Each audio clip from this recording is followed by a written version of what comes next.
Hi, well here we are at classical gas lesson number 3. We're going to start with power tab bar 31 and learn it through bar 35. Depending on time we may go a little further. This is only 4 bars, but it's the beginning with the more time consuming parts to learn. Remember, it just takes patience, not talent to get this. And remember, there are no guitar tricks, no hard to learn effects or big fret spreads. The longest fret spread is only 3 frets. The chords are simple, they're easy to form, and common to lots of other songs. I think it's the left hand work changing from one chord shape to the next that takes time to learn.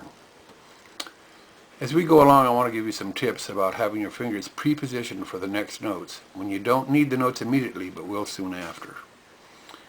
You'll probably remember that at the start of bar 12 in the earlier lesson, we were pre-positioned in the A minor position, though we didn't use it to start the bar. So having your fingers in position with the notes to press a beat or two before you need them also gives you a little time to adjust your fingers should you need to. And we're going to learn bars 31 to 35 two different ways. Both use the same notes, same fret, same strings. The first way is the way Mason Williams fingers it, and it'll help for you to think of this section as the way he does it: full bar, half bar, full bar, half bar.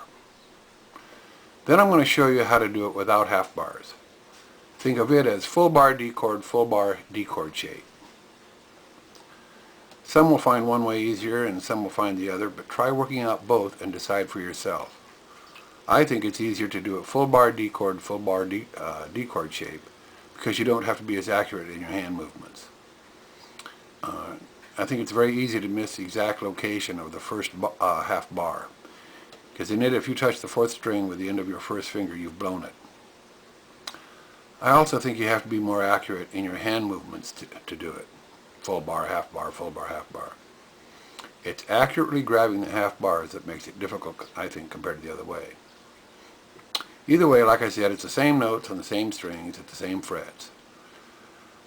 But one other thing I like about doing it full bar D chord shape is that you end up pre-positioned for the start of the series of full bars at the 5th fret. The full bar at the 5th fret is as far up the fingerboard as you're going to have to go with barring. Starting with bar 31 where we left off in lesson 2.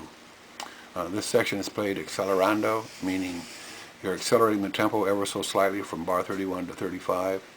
Look for it when you're listening to Mason Williams play it. Using full bars and half bars like Mason Williams fingers it, at bar 31, your first finger is in a full bar. Your second finger is on the 3rd string, 2nd fret, and your 3rd finger is on the 4th string, 3rd fret, and your pinky finger is just going along wherever you want it for the ride. And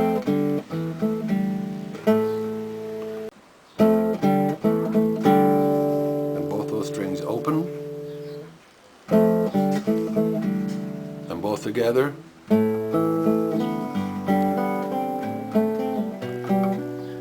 Now, that's a little bit of a trick, learning to get your pinky finger to respond correctly. It's the least controllable of all your fingers. So sometimes it wanders off or it doesn't arrive in time. So you just have to work on that. So let's start again.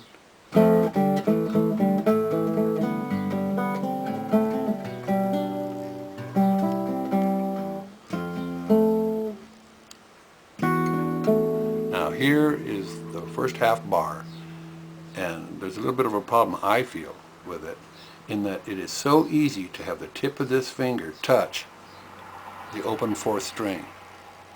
And that'll ruin it for you because you need that. It's the last note there that I played. Then we go to a full bar on the 3rd fret.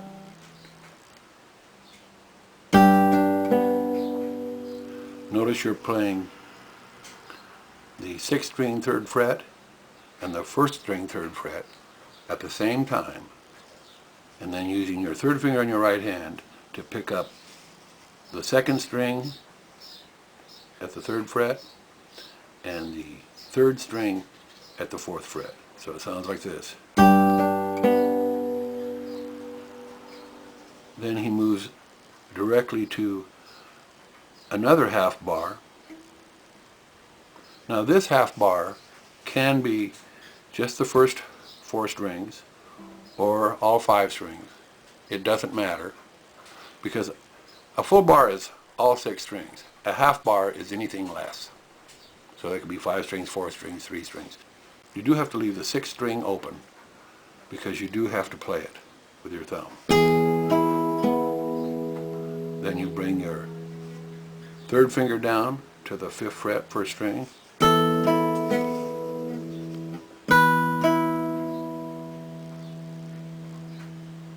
Then you reach out with your pinky finger and you get the 7th fret on the 1st string. So it sounds like that. I'm going to go through that again.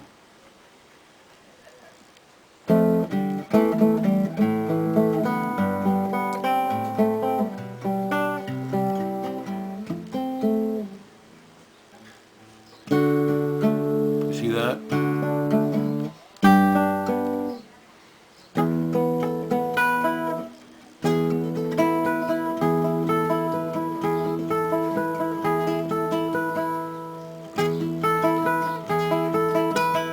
I want you to notice that that is played a little faster. The other way to play it is using a full bar, a D chord shape, a full bar, and a D chord shape.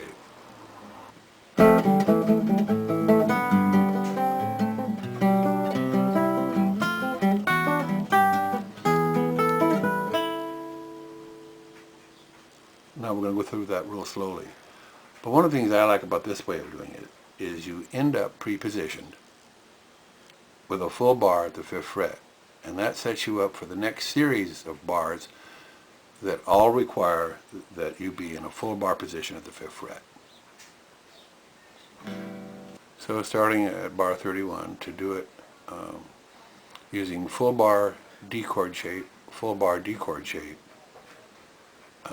we do it like so.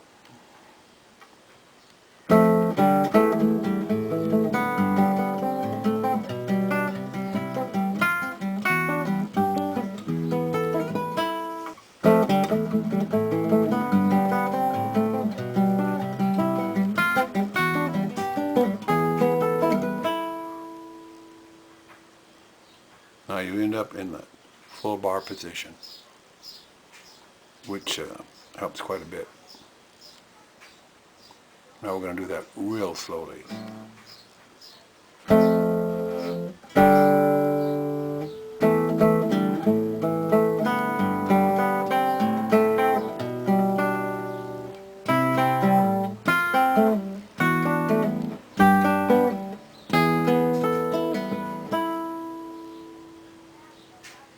Now the last note, bar 35, just after your pinky finger has hit the 7th fret, notice that it shows that you're hitting the 5th fret on the 2nd string. And I'm doing that, but I'm doing it in a full bar chord position. And that's the only note that I'm getting with that full bar, is that 2nd string, 5th fret. But the good thing about it is I'm now set up for all of those bar chords are going to start at bar 36. Now this lesson, that's really all I want to go through for this. We'll go through it again perhaps, but that's all I really want you to work on in this lesson, is these bars, and try them either way till you decide which one you like.